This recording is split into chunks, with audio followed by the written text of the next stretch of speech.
Oi, pessoal, aqui quem tá falando é a professora Camila, né? Vou gravar agora a nossa aula, essa nossa primeira aula para iniciar esse semestre de 2021.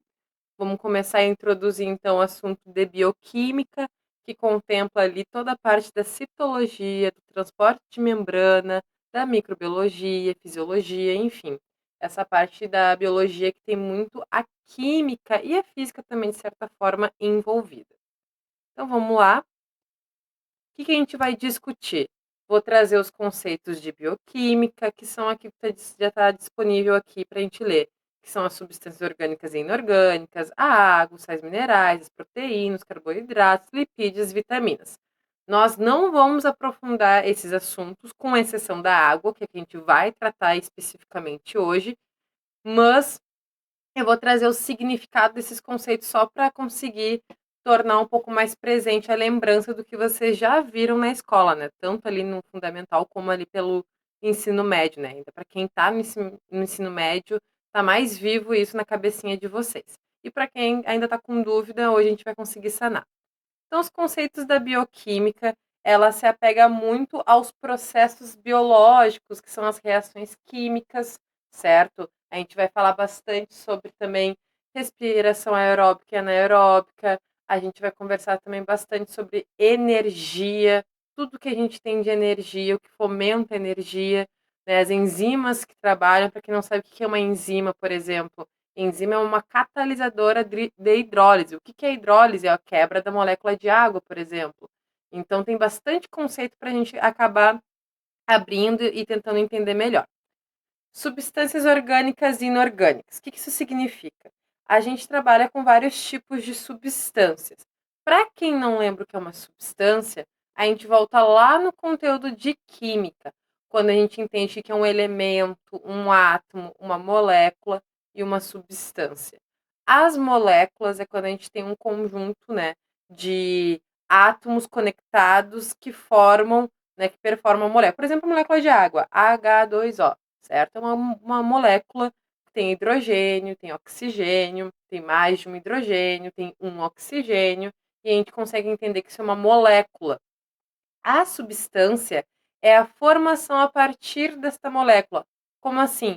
A gente tem substâncias simples e compostas, por exemplo, uma substância simples, a molécula de oxigênio, que é o O2, uma substância composta, a molécula de água, H2O.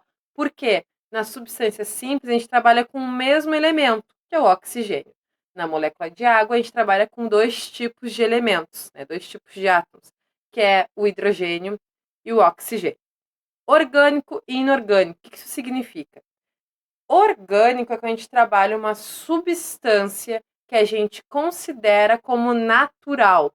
Para a gente ter esse entendimento, dentro de uma cadeia orgânica, do que a gente vai estar trabalhando, a gente tem que encontrar o carbono, a gente tem que encontrar o átomo de carbono para conseguir ter um consentimento de ser uma matéria orgânica, certo? Existem outras características, como por exemplo, ser uma célula, uma biomolécula, ser células naturais, de origem naturais. Ah, então inorgânico é inventado? Não. Inorgânico, ele não tem uma propriedade carbônica, né, de carbonato, por exemplo, e o inorgânico, ele tem uma formação mineral, certo? Então, a gente entende os minerais como os compostos inorgânicos. Vai ficar mais claro conforme a gente for entendendo o que são os sais minerais, a água, e vai conseguir ver nitidamente a diferença entre sais minerais e vitaminas, sais minerais e as proteínas, por exemplo, certo? Mas para uma dúvida assim que sempre tem é conseguir diferenciar orgânico e inorgânico, o que sempre tem que conseguir entender, né, conseguir enxergar é algum átomo de carbono numa determinada cadeia, numa determinada estrutura que estiver se estudando, certo? Então, água e sais minerais. A água a gente entende como um solvente universal, né? Está sempre presente em todas as facetas que a gente considera a vida, sempre tem a água presente, cuida da biosfera, do nosso corpo. Por exemplo, o planeta Terra é composto de 70% de água e 30% de terra. E nós humanos, né, nosso corpo humano aqui, como pessoa, a gente tem 70% de água também e 30% enfim, de outros tipos de substâncias do nosso corpo, certo? Claro, muito bem repartido. Eu trouxe um gráfico para a gente conseguir visualizar melhor, mas só para mostrar que a gente tem, em maioria, na nossa composição, tanto humana quanto terrestre, é a água predominante. Os sais minerais, como eu bem falei para vocês, os minerais eles são substâncias inorgânicas que a gente encontra em outros tipos de matéria. Por exemplo, rochas, por exemplo, o fósforo, certo? A gente tem outros tipos de meios de encontrar esses sais minerais, que eu vou aprofundar mais além. As proteínas, né, esses compostos dos aminoácidos, elas estão presentes em todos os processos biológicos. Eu vou explicar o que é processo biológico. Essas proteínas elas estão sempre nos tecidos, em todo o sistema que a gente está incorporado, né? Que é o nosso sistema macrobiológico, a gente tem digestório, uh, ali tudo dos tecidos, capilares, tudo tem proteína, tudo é conectado por grandes proteínas, certo? Um exemplo, vamos supor uma doença, a anemia. Ela é caracterizada pela falta da formação de moléculas da hemoglobina. E a hemoglobina ela é uma proteína que está presente no nosso sangue e faz o transporte do oxigênio em todo o nosso corpo. Perceberam que eu consegui trazer, acompanhar os tecidos, um sistema ali, que eu peguei o sistema, pode ser o respiratório, o cardiovascular, e a gente precisa ali fazer aquele transporte das moléculas de oxigênio a partir da proteína, que é uma hemoglobina, que também tem uma conexão com vitaminas que precisa ter para se formar uma hemoglobina, então tá tudo interligado, certo? Carboidratos. Os carboidratos também são muito famosos, a gente vai se debruçar bastante. Carboidrato é um famoso ali como considerado uma matéria orgânica, porque é repleto de cadeias de carbono, tem monômeros, por exemplo. Ah, que é monômero, prof? É uma cadeia de carbonos iguais, por exemplo. Então, tem várias referências com relação ao carbono.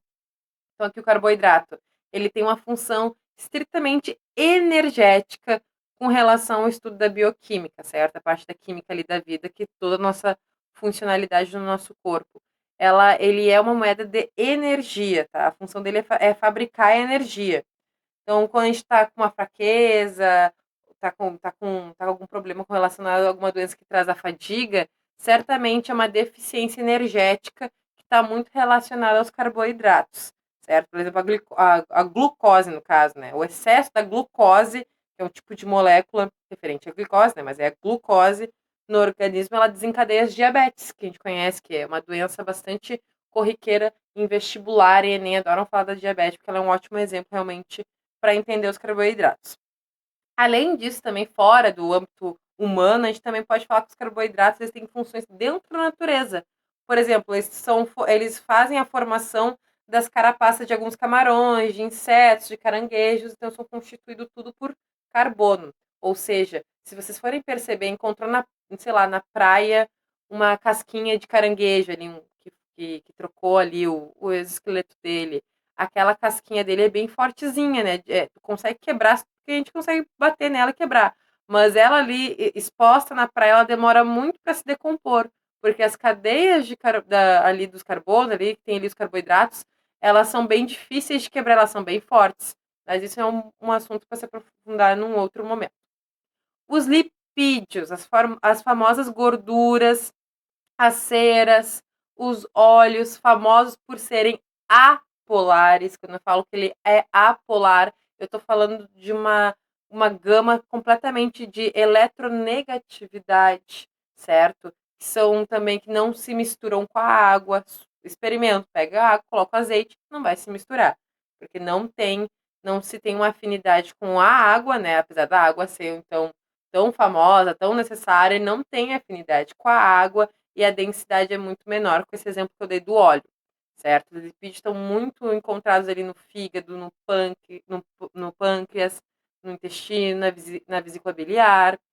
E as vitaminas são nutrientes essenciais, certo? É aquele complemento, sabe aquele complemento de vitaminas que as pessoas idosas às vezes tomam ali um complemento que está com uma deficiência, alguma coisa, algum problema, enfim, pela idade avançada, usam complementos de vitamina. Algumas têm aquelas teorias também teorias não, mas algumas pessoas que mudam os hábitos alimentares precisam também de uma composição de B12 por exemplo, pessoas que param de comer carne e estão se adaptando com a alimentação, não que elas precisem repor nada, elas não precisam, tá? A gente não tem só. A gente pode buscar 1000 lugares as vitaminas e proteínas, mas às vezes a pessoa não está habituada a comer tanta salada, tanta fruta, não sabe preparar muito bem uma leguminosa, está muito habituada àquele arroz, feijão e carne, e quer tirar, e não quer ficar só no arroz e feijão, acaba usando algum complemento de B12 para, enfim, conseguir repor no organismo até se adaptar. Então, a vitamina ela é um nutriente essencial para o organismo. Vou dar um exemplo. Vitamina D, a gente encontra onde? No sol, né? Sempre tem que pegar uns 5 minutinhos de sol, né? Mesmo que não dê para sair, abrir a janela, pegar um pouco do sol, porque a deficiência, né? Porque a vitamina D nada mais é que um hormônio. E ela regula a quantidade de cálcio e de fósforo no nosso corpo. E ela aumenta a absorção dos sais minerais.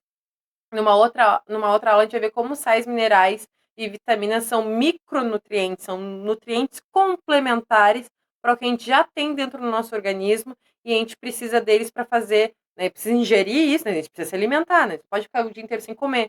A gente precisa ingerir esses tipos de vitaminas e também de sais para conseguir manter o nosso corpo em homeostase, com H, homeostase, que significa controle químico-físico, né? Físico-químico do nosso corpo, certo? Introduzindo muito bem aqui os termos que a gente vai trabalhar no segmento das nossas aulas em bioquímica. Agora vamos ver aqui esse gráfico lindo, mas primeiro aqui o que é um processo biológico, só para a gente poder anotar rapidinho. Processos biológicos são todas as reações químicas que ocorrem dentro de um ser vivo visando a sua sobrevivência, certo? Então, a gente precisa de energia para conseguir viver, mas não só para levantar da cama, fazer um café, trabalhar, estudar e etc. Lavar a louça, enfim. A gente precisa também para conseguir digerir a comida que a gente come, para a gente conseguir dormir, para a gente conseguir acordar, para a gente conseguir metabolizar todo aquele arroz e feijão com salada que a gente comeu, certo? Para poder ir ao banheiro e esvaziar depois. Tudo isso requer energia. Respirar requer energia. Tudo. Eu estar dando aula agora, eu tô falando muito, eu tô respirando bastante. Perdão pelo cachorro no fundo. Não sei se vocês escutaram, mas enfim. Tá, vai latir um pouquinho. Desculpa, gente. Eu vou estar. Eu vou estar gesticulando bastante agora, pedindo para a cachorra parar de latir. Então, eu estou gastando uma certa energia, certo? Então tá, então o processo biológico, em resumo, são as reações químicas que acontecem dentro do nosso corpo para a gente poder sobreviver. Então, hormônios, enzimas, anticorpos são exemplos, né? Classes de proteínas que têm função, né, em todo o desenvolvimento do nosso corpo, que atuam no nosso sistema do nosso corpo, todo o sistema endócrino, respiratório, etc., que atuam processos biológicos, certo? Aí ele composto no organismo, que a gente já conversou, né? Vou continuar aqui o segmento. E aqui eu tenho descrito no meu gráfico, composição dos seres vivos. Então, majoritariamente, a gente tem a composição da água, que é um composto inorgânico. Depois, a gente tem as proteínas, né, que também tem bastante quantidade, e vai diminuindo ali pelos lipídios, pelos carboidratos. Quem são os ácidos nucleicos? Ácidos nucleicos são aqueles que a gente consegue trabalhar ali a parte da genética. Sabe quando a gente chega ali na genética? São ali o ácido desoxirribonucleico, que é o DNA, a ribose, que é o nosso RNA, certo? São as nossas características ali inseridas nos ácidos nucleicos, certo? Que num outro momento a gente vai aprofundar bastante. Outra substância seria aquelas vitaminas, sais minerais, são aqueles micronutrientes que a gente vai complementando no nosso organismo através da alimentação e absorção também, né? Como, por exemplo, a vitamina D. Então, vamos começar a falar da água, que é a nossa estrela hoje na nossa aula, que a gente vai começar a introduzir. É importante a gente entender a água, porque assim, pessoal, na bioquímica a gente tem duas formas de começar o conteúdo. A gente pode começar com compostos orgânicos, que é ali já botar proteína, enzima, carboidrato, lipídios, e começar já a aprofundar esses assuntos e ir afunilando para inorgânico, para a gente reduzindo ali o que a gente vai conversar ali de conteúdo. Mas eu preferi começar com inorgânico, porque a água é a base de tudo. Então é importante vocês já terem uma dimensão importante do que é a água, porque ela é fundamental em vários âmbitos, tanto terrestre e humanos, como eu já falei. trouxe 2 questões de vestibular também, que cai só a água, então tem questão sim, tanto Enem vestibular, né, federal, que cai especificamente da água, porque a água é a base de tudo, certo? Né? Lembrem disso, ela é o solvente universal.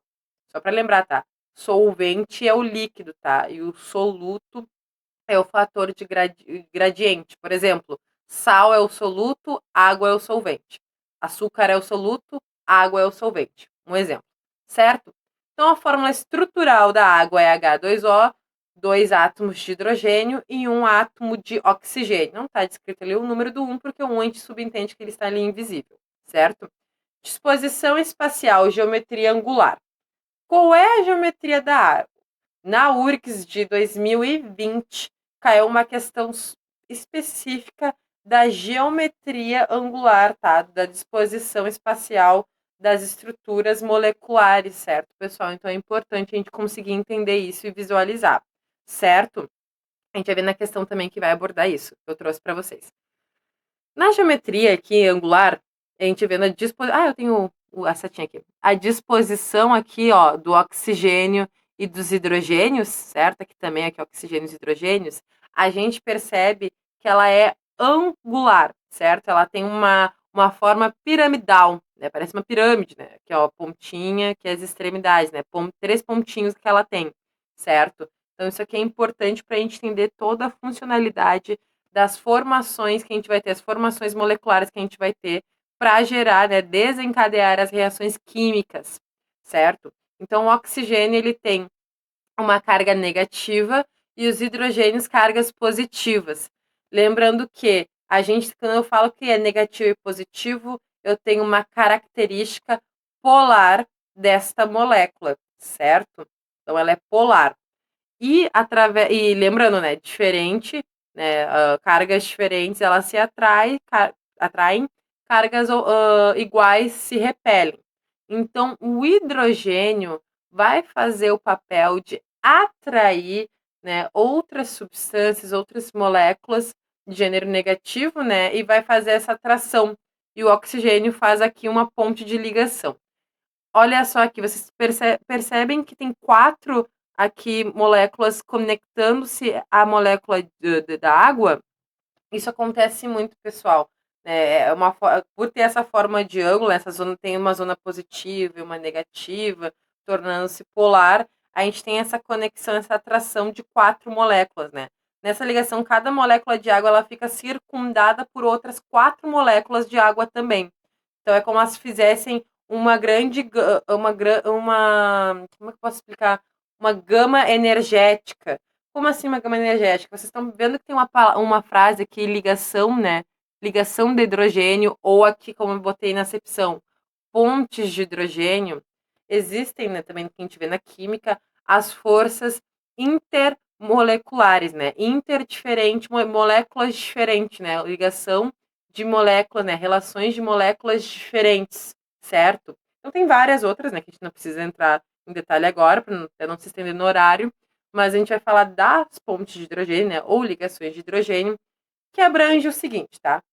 É uma interação intermolecular que ela se dá através dos átomos de hidrogênio de uma molécula com átomos de elementos altamente eletronegativos, certo? Por quê? Porque a maior parte da minha molécula é positiva, a gama dela é positiva. Então, ela vai fazer vai circundar outras 4 moléculas para conseguir fazer essa alta, né, ligação da eletronegatividade de outros tipos de moléculas, certo? Aí, dessa forma, o hidrogênio ele vai servir como fosse um elo para interagir. Então, ele é um elo de ligação. É através do hidrogênio que a gente tem vários elos de ligação dentro dessas reações, certo?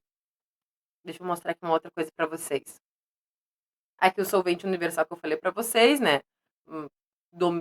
A substância da água, ela consegue ter um potencial enorme de dissolução e solubilidade. Como assim? Ela é capaz de conseguir atrair praticamente quase todas as moléculas, né? Com exceção de lipídios, por exemplo, mas praticamente todas as moléculas têm uma afinidade, porque a estrutura molecular da molécula da água ela é perfeita, ela consegue dissolver e solubilizar N tipo de substâncias. Trouxe um exemplo. A gente tem aqui como se fosse um copo d'água, e aqui seria um cristal de cloreto de sódio, né? Sódio aqui, cloro. Como se fosse um salzinho, né? Como se fosse. Então, esse aqui seria o soluto, e aqui a gente estaria imerso num solvente.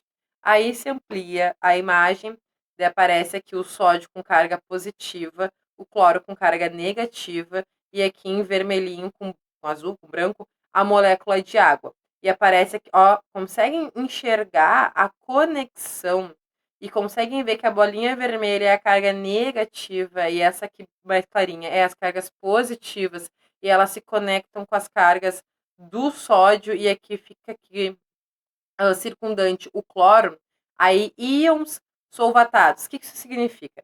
Quem é que é o íon? Né? Quem são os íons? Íons são aquelas cargas, né, supervalorizadas, que é os cátions e os ânions. Lembram? Cátions positivos, ânions negativos.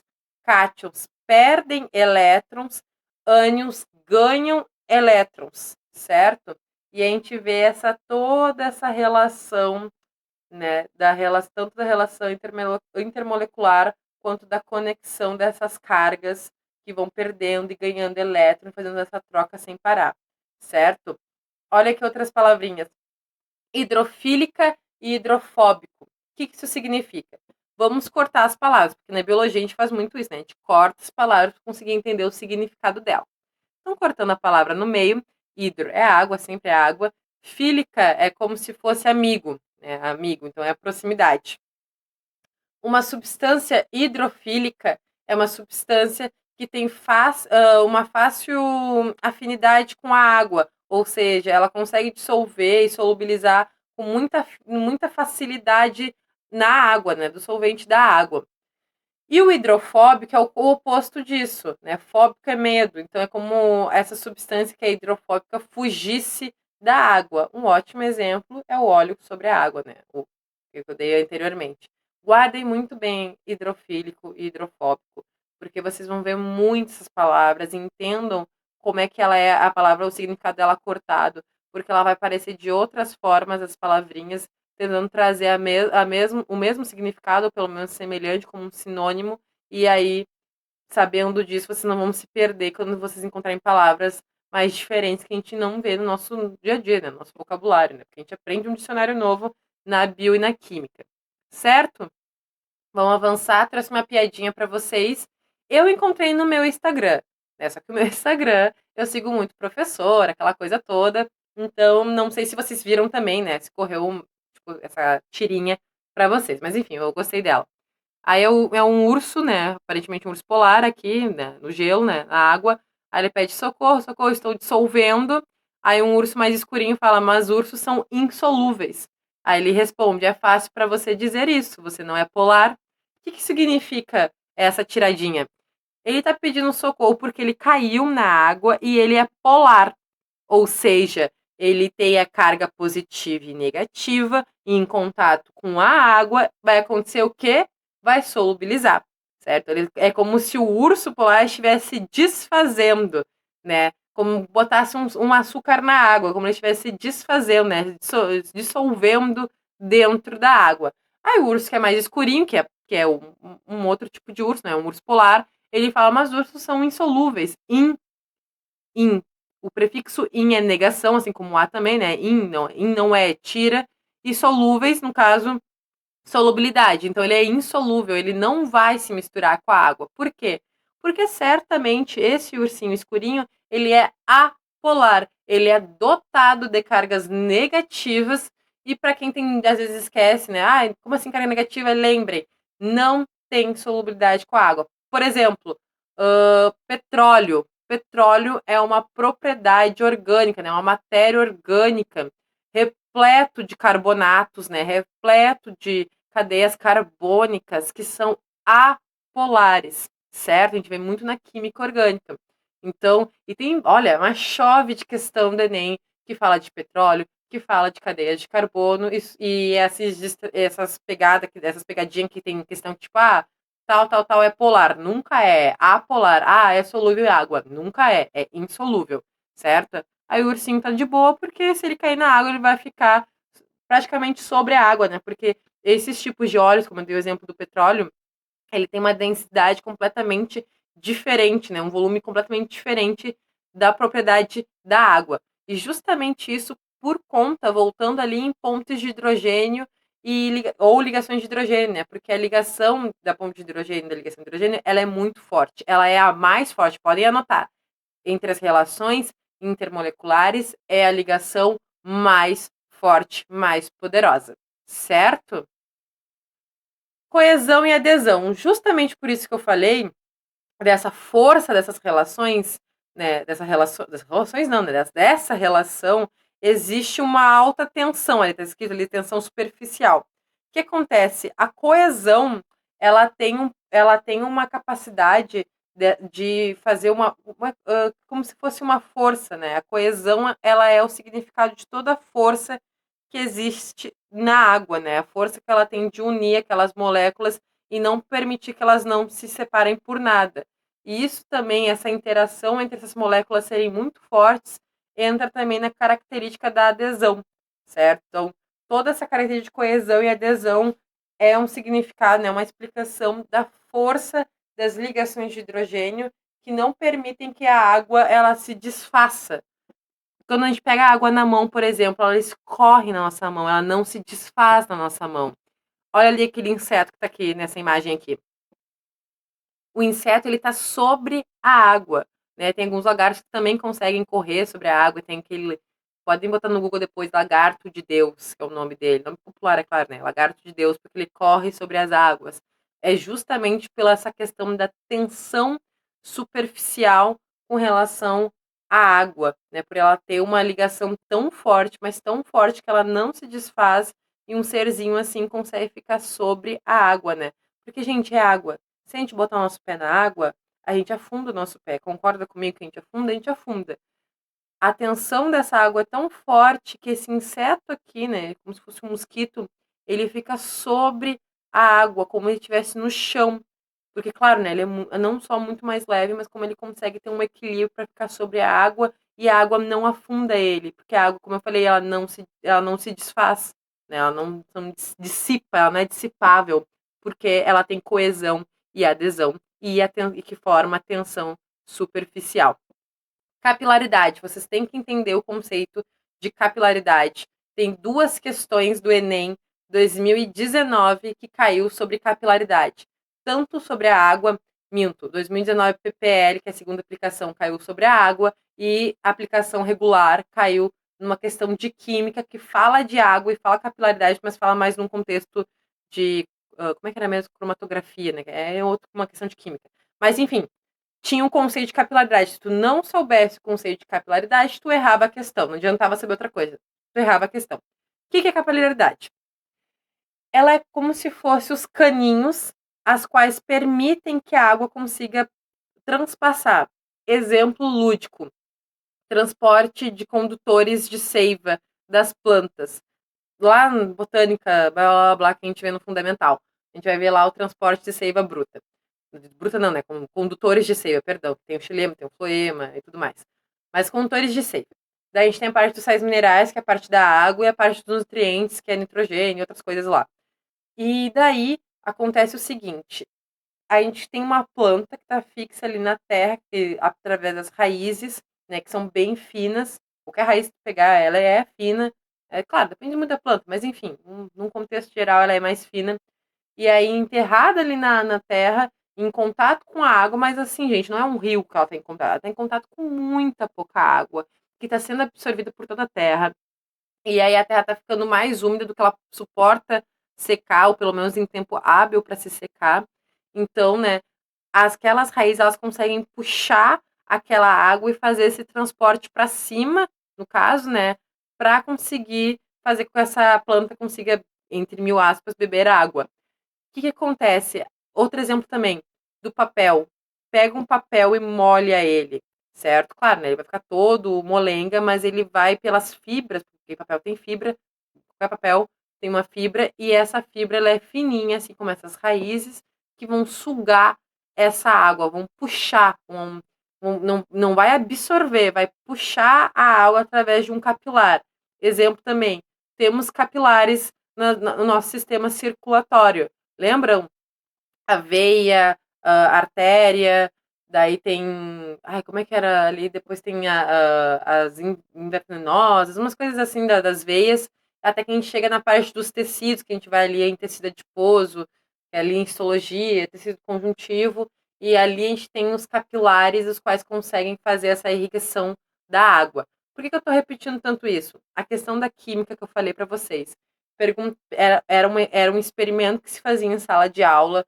Daí pegava um filtro de café e colocava no álcool, certo? Pegava então um filtro de café, um papelzinho, e botava no álcool. E aí ele pegava e puxava aquela água. Daí pergunta, está absorvendo? Aí era uma pergunta, não sei o que, não sei o que. Aí falava, absorve a água, pá, pá, pá. Ele não absorveu. Era a função dos capilares, das partes das fibras daquele filtro de papel. E uma outra questão também pergunta uma função da água X lá, e aí fala, a água tem os capilares que fazem, deu o exemplo das plantas, e era essa a resposta, era sobre os capilares. Então é importante a gente ter isso bem firme, né, um conceito firme na nossa cabeça, né, bem claro. Aqui, acredito que esse seja o nosso último antes das perguntas. Então, calor específico, um conceito de física que vem, né, que a gente vê muito em física, calor específico, em química também, mas também vem em física. O que acontece? Ali eu coloquei 1 grama para 1 grau Celsius. Tá? Então, a cada 1 grama, a gente tem ali de 1 grama para sempre 1 grau Celsius, certo? Então, o alto calor, né? A gente vê o calor específico, mas coloca como um alto calor específico. Através dele, a gente tem uma garantia das trocas do calor entre a água e o ar, porque a água e o ar fazem com que a gente tenha alterações na matéria da água, que é líquida, sólida e gasosa, certo? Então, essa troca, né, elas são lentas, né, elas não são também assim do um dia para noite, né, no mesmo instante, por exemplo, põe água na chaleira, não, ligando a chaleira, ela não começa a gritar, dá um tempinho, dá uns 10 minutos, às vezes até esquece da chaleira e vê ela gritando depois e sai correndo para desligar, e vê que a chaleira tá ali pulando, saindo muito vapor, mas não é que isso que eu quero chegar, ela não é instantânea, ela se demanda um tempo, certo? E aí a gente tem uma constância nisso. Então, a água, e isso é importante porque também cai e apareceu muita alternativa perguntando sobre calor específico. A água tem alto, porque tem umas outras colocações que a gente fala que é baixo. Não, tem alto calor específico, certo? E ele é constante, certo? Ele não é abrupto, ele é constante, certo? Transporte de substâncias. O que acontece? A água está sempre em transporte, a água está sempre em movimento, está sempre livre, leve e solta, nada abala ela, está sempre numa constante transformação química, certo? Toda vez que a gente abre um livro didático, a gente vai estudar sobre a química da vida, a gente vê exclusivamente sobre a água. O que acontece? Vamos pegar um exemplo de pessoas, tá? Eu tenho 23 anos e vamos supor que eu tenho uma avó de 96, certo? Eu consigo me movimentar muito melhor, eu consigo me exercitar, eu consigo pegar meu braço, colocar ele para trás, consigo pegar minha perna e colocar ela para cima. Claro, fazendo bastante exercício, mas consigo. E a minha avó de 96 anos, ela não consegue nem ficar em pé direito. Ela não consegue pegar o braço todo para trás, não consegue pegar a perna e colocar lá para cima. Não consegue, porque existe um transporte de substâncias e um carregamento muito maior de água no meu corpo do que no dela. Por exemplo, também, pega um bebê. Um bebezinho, se tu pegar ele, levantar as perninhas é muito fácil, né?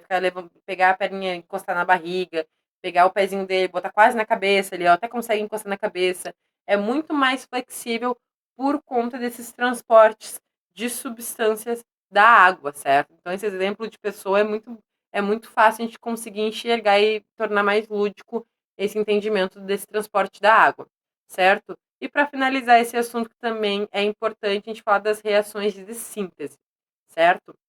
O primeiro desenho fala sobre a síntese de desidratação, certo? Uma síntese por desidratação. Ou seja, ela pendura, né, ela pega ali a molécula de água entre duas ou mais moléculas que se unem dentro do processo. Então, aqui está o oxigênio, uma molécula X, uma Y, mais a água, certo? Então, uma síntese de desidratação, certo? Por quê, prof? Porque a gente tem dois componentes somados com a água por conta de uma desidratação. Aqui a gente tem uma síntese por glicólise. Agora escrevam aí. Glicólise. Glico seria o açúcar, né? Uma proteína, né? O açúcar ali da energia. E lise é a quebra, certo? Ai, perdão, gente. Hidrólise. Agora que eu me dei conta que eu falei glicose, eu pensei açúcar. Eu falei, ué, açúcar. Hidrólise, desculpa. Eu tô com proteína na cabeça. A hidrólise, que é a água, agora corta. Lise, né? A parte ali, lise é quebra. Escrevam isso, porque, enfim, no futuro falaremos de glicólise e é sobre isso, é sobre quebrar moléculas de açúcar. Hoje a gente está falando sobre a quebra de moléculas de água, certo? Então a hidrólise é a quebra das moléculas de água, tanto que eu falei ali do conceito de enzima. Catalisadores de hidrólise catalisam moléculas de água e quebram elas, certo? É essa que é a atividade enzimática, por exemplo, que a gente vai ver muito essa frase num futuro próspero. Então, a hidrólise é a quebra, então uma reação de síntese de hidrólise é a quebra das moléculas de água, e também destacado aqui, a gente tem aqui talvez, né, poderia ser aqui um grupo carboxílico, por exemplo, né, que tem o OH sempre é referente, se não me engano, a álcool, né, mas aqui um outro OH aqui que pega, aqui ó, faz esse recorte, duas de hidrogênio, uma de oxigênio, já temos aqui para fazer um bem bolado de água, certo? Então aqui é quebra da hidrólise e aqui é uma reação de síntese de desidratação. Vamos corrigir as questões? Eu sei que eu vou falar com vocês na próxima aula, mas caso tenha uma dúvida, eu explique de um jeito diferente, vai estar salvo. Daí, se não quiser mais ver, dá para parar o videozinho. Se quiser, a gente segue o baile. Então, vamos ver essa primeira questão aqui. Essa questão eu acho que é do vestibular, se eu não me engano, de Belo Horizonte. Não. Como é que era? Agora me esqueci onde é que eu peguei, mas era de um vestibular aqui que pega aqui os 2015 da vida, que não é tão distante do nosso período agora, né, do nosso ano. Enfim, é do vestibular de, de federal. Então vamos ler a questão. A água apresenta inúmeras propriedades que são fundamentais para os seres vivos. Qual, dentre as características a seguir relacionadas, é uma propriedade da água de importância fundamental para os sistemas biológicos?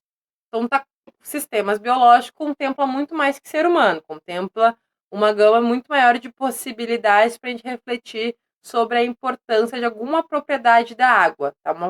Uma propriedade que é fundamental e que, pelo visto, é algo que é repetitivo, porque, ó, percebam, é algo que é essencial para vários tipos de âmbitos dentro dos sistemas biológicos. Então, é muito abrangente, né? Já abrangeu muito o sistema biológico. Então, vamos ver primeiro a primeira alternativa. Letra A. Possui baixo calor específico, pois sua temperatura varia com muita facilidade. A pessoa já se confunde aqui, né? Pois sua temperatura varia com muita facilidade. Aí já pensa, realmente, ela esquenta, ela esfria, ela congela, ela evapora, ela fica líquida. Só que a gente já sabe duas coisas. Primeira, é constante a temperatura da água, certo? A gente não, como eu falei, não vai pegar uma chaleira, botar água para fazer um chá e vai ligar o fogo e ela vai começar a pular do nada e sair vapor para tudo que é lado. Não, não é assim que funciona. Da mesma forma, pegar uma forminha de gelo, encheu d'água, abriu o freezer, guardou, fechou, piscou e já abriu, tá congelado? Não, demora bastante tempo até virar os cubinhos de gelo. Então não é assim, não é uma facilidade assim tão louca. Baixo calor específico, já morre aqui, né? Baixo não, é alto calor específico. Então tá errado. Letra B. Suas moléculas são formadas por hidrogênios de disposição espacial linear. Aí, se a pessoa já não sabe o que é geometria molecular ali da parte ali da química e as disposições espaciais, angular, linear, enfim, existem outros nomes, já fica na dúvida e já não sabe.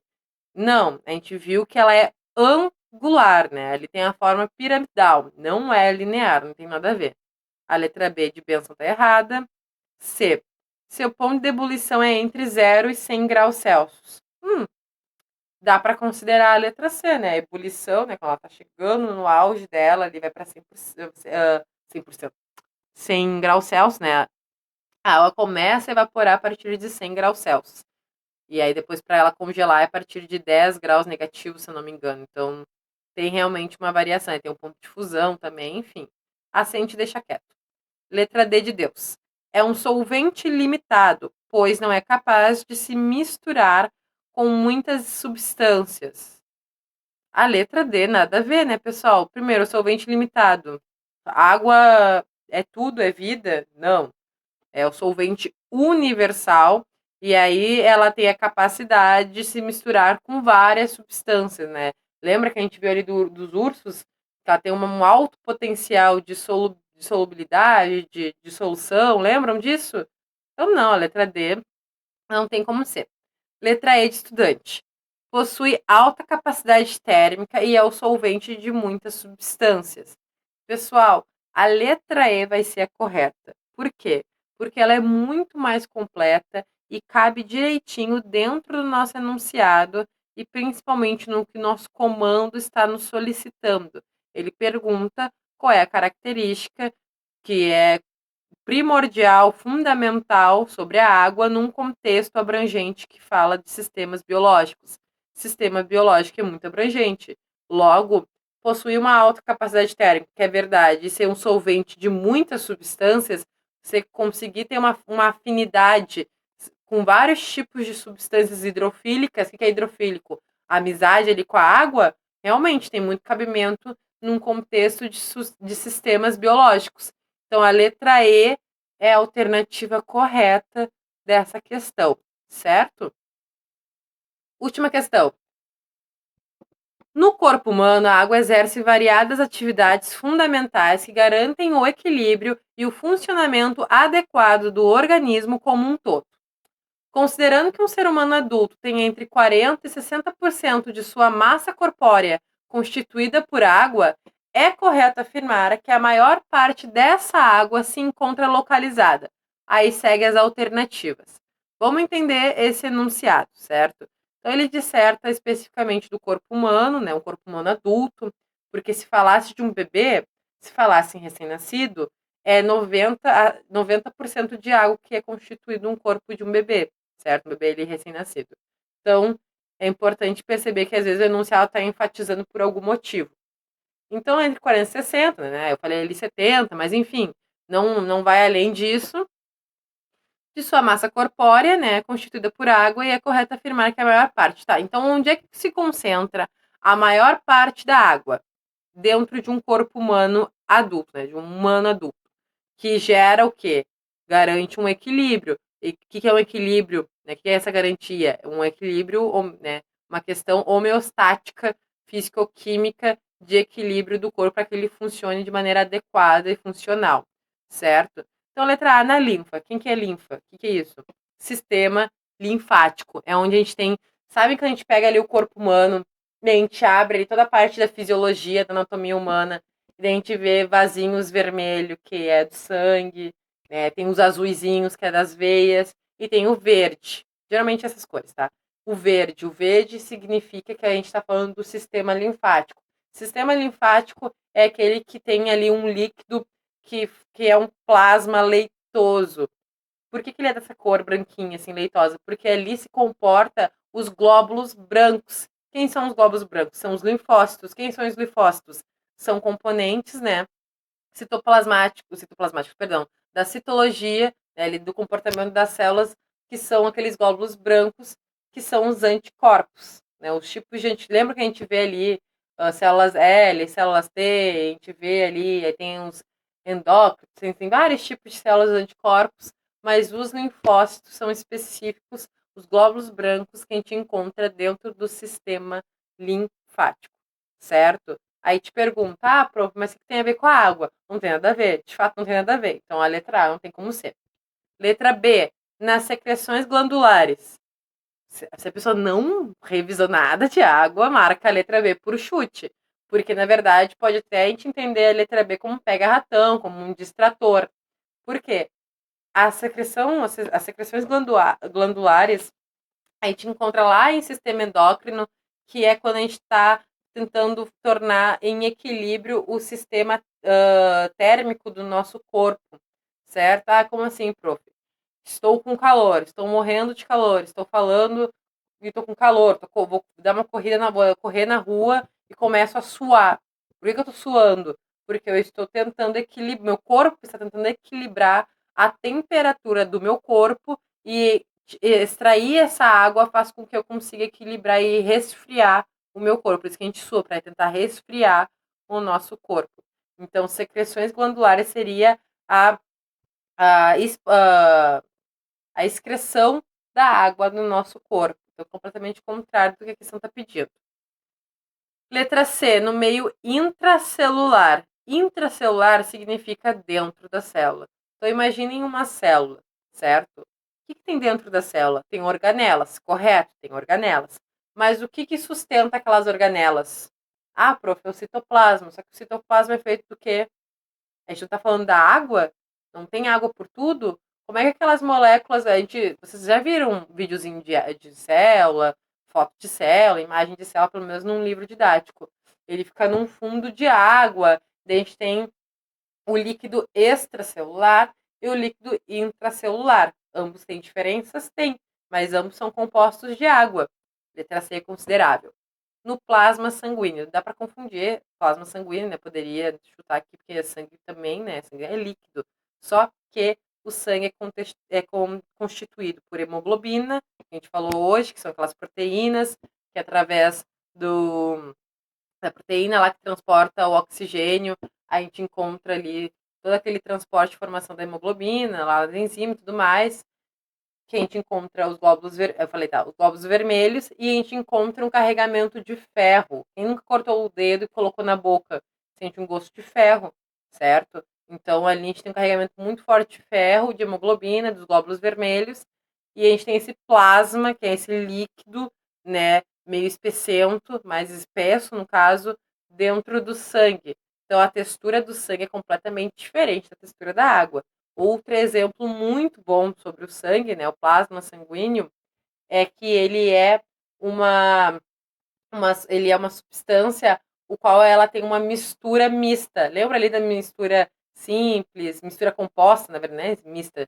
É, mistura simples e composta, lembram disso? Que a gente tem as fases, que a gente vê isso tudo na introdução de química. Então, por que ela é mista? Porque a gente tem os glóbulos vermelhos, a gente tem o ferro, a gente tem o plasma. Só que a gente não consegue enxergar isso olhando para o sangue, a gente só vê um líquido vermelho. Mas, na verdade, ele tem vários fatores constituintes naquele plasma sanguíneo.